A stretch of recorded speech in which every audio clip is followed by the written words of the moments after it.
चलो फ्रेंड्स, क्या हाल चाल। तो यार बहुत बहुत स्वागत करता हूं आपका आपके इस अपने नंबर 1 यूट्यूब चैनल सार्थक स्ट्रीम में। तो दोस्तों आज की वीडियो बहुत ही ज़बरदस्त और एक्सक्लूसिव होने वाली है, क्योंकि ये होने वाली है दोस्तों नीदरलैंड्स के लिए।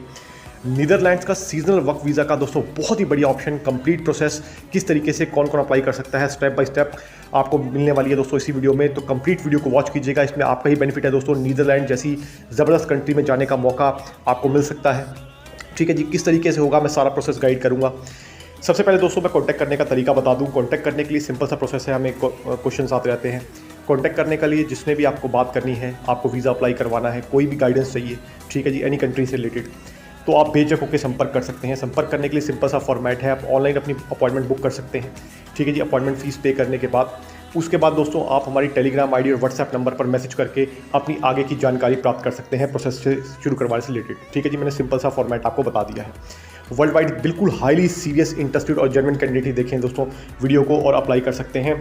ऐसी अपॉर्चुनिटीज़ हम वर्ल्ड वाइड आप सभी के लिए लाते ही रहते हैं दोस्तों, जिसमें आपका काम हो पाए तो हमें बड़ी खुशी होती है। ठीक है जी, क्योंकि लाखों करोड़ों लोगों का सपना होता है जाकर काम करने का विदेश में, ठीक है जी, सेटल होने का।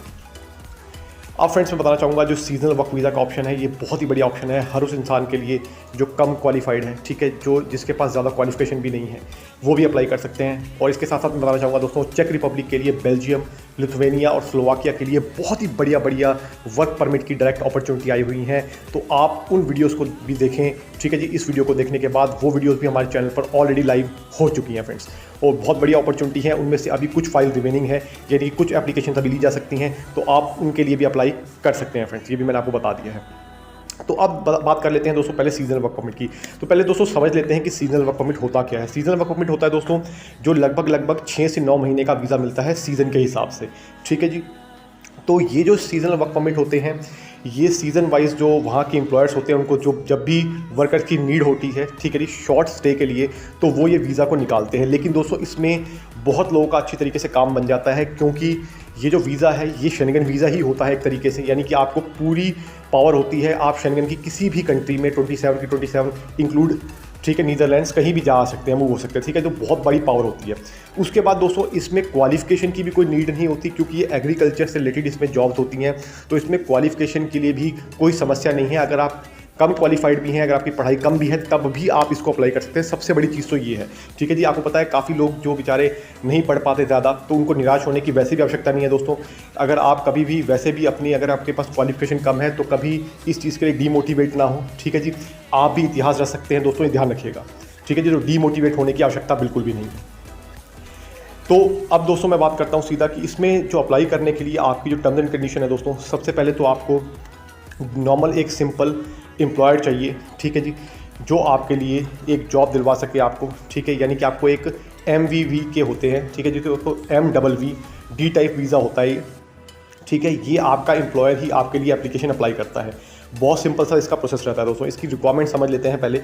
ठीक है जी, आप किसी भी नेशनलिटी में हैं, कहीं भी आप वर्ल्ड में बैठे हैं, आप इस वीज़ा को अप्लाई कर सकते हैं, सिवाय शेंगन और यूरोप कंट्री के सिटीजनशिप को छोड़कर, यानी कि जो नॉन EU नेशनल्स हैं, ध्यान रखिएगा दोस्तों, वो इसे वर्ल्ड वाइड कहीं भी अप्लाई कर सकते हैं। यानी कि आप किसी भी देश के नागरिक हैं यूरोपियन यूनियन को छोड़कर, ठीक है, तो उसमें आप अप्लाई कर सकते हैं। Simple is that. ठीक है, अब बात कर लेते हैं फ्रेंड्स इसमें कि इसमें रिक्वायरमेंट्स क्या क्या है। मैं स्टेप बाय स्टेप आपको बता रहा हूँ, आप नोट कर लीजिएगा ताकि आपको याद रहेंगी। ठीक है जी, तो दोस्तों इसमें जो रिक्वायरमेंट्स आई होती है, इसमें एग्रीकल्चर से रिलेटेड होती हैं। सबसे पहले तो आपको दोस्तों वहाँ से एक एम्प्लॉयर फाइंड करना होता है। ठीक है जी, एम्प्लॉयर जो आपको जॉब दिलवा सके, और वहाँ का लोकल एम्प्लॉयर होना चाहिए दोस्तों, ध्यान रखिएगा, वो वहाँ का फिनलैंड का सिटीजन होना चाहिए। ऐसा नहीं होना चाहिए कि वो किसी दूसरी कंट्री का नेशनल है, उसने वहाँ पर कंपनी खोल रखी है या कोई फॉर्म है उसका, तो वो आपको जॉब नहीं दे सकता दोस्तों। ये बहुत बड़ी चीज़ मैं आपको बता रहा हूँ। ठीक है, वहाँ का लोकल एम्प्लॉयर होना चाहिए, यानी कि वहाँ का नेशनल ही वो होना चाहिए। ठीक है जी, इसके बाद दोस्तों क्या होता है, आपके नॉर्मल से डॉक्यूमेंट्स जाते हैं। ठीक है जी, ज़्यादा क्वालिफिकेशन मैं आपको बताया, इसमें कोई क्वालिफिकेशन की खास नीड है नहीं। ठीक है, एज लिमिट की भी बात करूं दोस्तों, एज लिमिट वैसे तो इन्होंने कुछ डिस्क्राइब नहीं की हुई है, लेकिन आप फिजिकली फिट हैं, जब तक काम कर सकते हैं, तो आप इसके लिए अप्लाई कर सकते हैं। Simple is that. ठीक है जी, हाँ, अगर कोई एज लिमिट की अपडेट आती है तब भी हम इसको बता देंगे। 2022 में दोस्तों नीदरलैंड्स ने कम से कम मान के चलिएगा 32,000 के आसपास जो थे सीजनल वर्क परमिट, जो कि काफ़ी अच्छी खासी अमाउंट होती है, इशू किए थे। ठीक है, तो हर साल इस तरीके की ये ऑप्शन निकलते हैं। तो दोस्तों इसमें जो मैं बताना चाहूँगा आपको, जो अगली रिक्वायरमेंट है, वो है दोस्तों आपके पास थोड़ा बहुत एक्सपीरियंस अगर है तो बहुत बढ़िया एग्रीकल्चर से रिलेटेड, ठीक है जी। अगर जिसको एक्सपीरियंस है दोस्तों उसको फर्स्ट प्राथमिकता दी जाती है इसमें, ठीक है जी। अगर एक्सपीरियंस नहीं भी है अप्लाई आप तब भी कर सकते हैं, मैंने आपको दोनों ऑप्शन बता दिए हैं, ठीक है।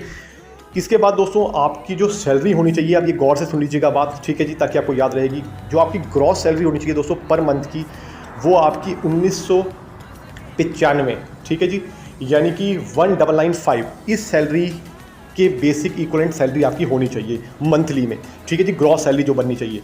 तो ये चीज़ का आपको ध्यान रखना है, आपका एम्प्लॉयर आपके लिए मिनिमम इतनी सैलरी तो पे करने ही करना चाहिए, तब जाके आप इस वीज़ा के लिए अप्लाई कर सकते हैं दोस्तों। ये बहुत बड़ी चीज़ मैं आपको बता रहा हूँ ताकि आपको ध्यान रहे, ठीक है जी।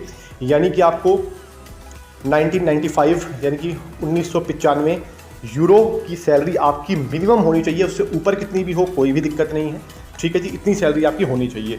इसके बाद दोस्तों आपका जो एम्प्लॉयर है आपको अकोमोडेशन उसको प्रोवाइड करना ही है, ठीक है। अकोमोडेशन का जो कॉन्टैक्ट लेटर होता है वो भी सबमिट जब वीज़ा एप्लीकेशन करेंगे इसमें जाएगा, ठीक है जी। तो यानी कि अकोमोडेशन भी आपको आपका एम्प्लॉयर ही इस वीज़ा के लिए प्रोवाइड करेगा। 6 महीने का दोस्तों ये वीज़ा होता है, काफ़ी फास्ट इसका प्रोसेस टाइम रहता है, ठीक है जी। ये होता है दोस्तों MVV, ठीक है, MVV डी टाइप वीज़ा, इस चीज़ को भी ध्यान रखिएगा। MVV टाइप वीज़ा होता है ये, ठीक है जी। जैसे डी टाइप नेशनल वीज़ा होते हैं, एम्प्लॉयमेंट वीज़ा होते हैं, इसी तरीके का ये जो वर्क परमिट का वीज़ा होता है दोस्तों, ये होता है डी टाइप MVV वीज़ा, ठीक है, जिसे सीजनल वर्क वीज़ा भी आप कह सकते हैं शॉर्ट फॉर्म में। अब दोस्तों मैं बता सकता हूँ आपको कि इसमें जो क्लियर चीज़ है, ठीक है, आपको अकोमोडेशन आपका एम्प्लॉयर देगा, ठीक है। सैलरी आपकी जितनी मैंने आपको बताई है उतनी होनी ही चाहिए। प्लस में दोस्तों बात कर लेते हैं अब कि इसमें रेजिडेंस परमिट भी मिलता है आपको कि नहीं। तो दोस्तों इसमें रेजिडेंस परमिट भी मिलता है, ठीक है जी। आपका रेजिडेंस परमिट आप वहाँ जाके अप्लाई कर सकते हैं, जिसकी जो फीस होती है दोस्तों रेजिडेंस परमिट की वो 210 यूरो की आज की डेट में है। आगे पीछे बढ़ जाए तो हम कुछ कह नहीं सकते भाई, ठीक है, क्योंकि डेली अपडेट्स आती रहती हैं। तो बहुत ही सिंपल प्रोसेस है दोस्तों। अगर इसको अप्लाई करने के लिए भी किसी ने बात करनी है और अधिक डिटेल चाहिए तो आप हमसे संपर्क कर सकते हैं, हम आपको स्टेप बाय स्टेप गाइड कर देंगे कि किस तरीके से आप कर सकते हैं। क्योंकि दोस्तों देखिए हर बंदे की प्रोफाइल अलग होती है, ठीक है जी। तो जिसने भी जानना है वीडियो में हम ओवरव्यू दे सकते हैं। बाकी जब आप पर्सनल हमसे बात करेंगे अपॉइंटमेंट बुक करके तो हम आपको आगे भी आपके लिए बहुत बढ़िया बढ़िया ऑप्शन आपको बताएंगे आपकी प्रोफाइल के अकॉर्डिंग कि किस तरीके से आप अप्लाई कर सकते हैं। और भी कोई सवाल हो दोस्तों इस वीज़ा से रिलेटेड तो आप कमेंट करके बेझक होकर पूछ सकते हैं, ठीक है जी। हम जो अच्छे कमेंट होते हैं उनका जवाब देने की कोशिश ज़रूर करते हैं, ठीक है जी, ताकि आपका कुछ भला हो पाए। जो सिर्फ अच्छे कमेंट है उन्हीं का जवाब हम ज़रूर देते हैं, ठीक है जी। तो फ्रेंड्स फास्टेस्ट प्रोसेस है। इसके बाद दोस्तों आपको अपने डॉक्यूमेंट्स जगा के अपनी नियर की जो एम्बेसी है वहाँ पे सबमिट करने हैं और आपका दोस्तों 1 से 2 महीने के अंदर वीज़ा का डिसीजन आ जाता है। अगर आपको वीज़ा मिलता है दोस्तों आप फ्लाई कीजिए, जाइए और अपना काम सेटल कीजिए। और इस वीज़ा की दोस्तों जो सक्सेस रेट है वो भी काफ़ी हाई है। तो अगर आप इसे अप्लाई करते हैं प्रॉपर डॉक्यूमेंटेशन के साथ तो दोस्तों आपका वीज़ा लगने के चांसेस बहुत ही बढ़िया हैं, यानी कि मोर देन 80% रहते हैं, ठीक है जी। तो इस चीज़ को भी समझ लीजिएगा, क्योंकि आपको क्या पता है दोस्तों, ये चीज़ क्लियर बताऊँ मैं आपको, जब भी सीजनल वर्क परमिट निकलता है तो एम्प्लॉयर को उसकी ज़रूरत होती है, ठीक है जी। तो आई होप आपको वीडियो अच्छी लगी होगी। तो मैं मिलूंगा आपको अगली बार, तब तक के लिए नमस्कार। Thank you so much for your love and support friends, thank you so much दोस्तों।